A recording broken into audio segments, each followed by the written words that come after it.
And the easiest way to create this dynamic: use words that make her feel like she's earning your attention. Example: "You're so beautiful, I'd do anything for you." Now compare that to this: "I wasn't sure about you at first, but I have to admit, you're kind of winning me over." Feel the difference? With the first one, she knows she already has you. There's no challenge. With the second one, she immediately thinks, "Wait, what does he mean?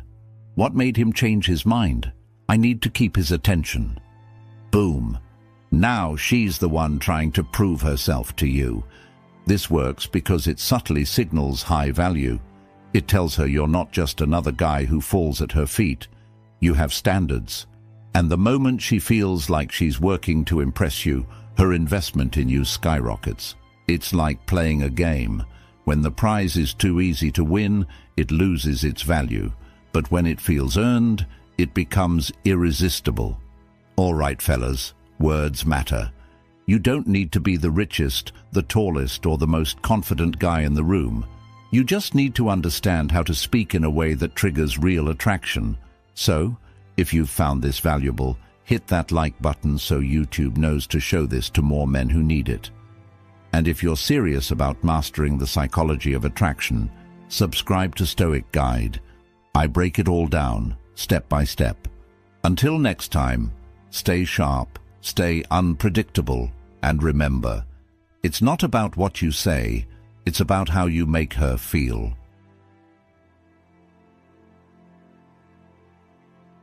How do you become unstoppable and have a successful career, relationship, and the life of your dreams? You do it with your mind. You lock in the right mindset, but you don't have that success right now. Your life could be a lot better. You're not where you want to be. So, what does it take to get the unstoppable mindset? How do you get to the place you deserve to be? In this video, we're going to give you 20 techniques you can use to launch yourself into this frame of mind. Your mind is going to get you there.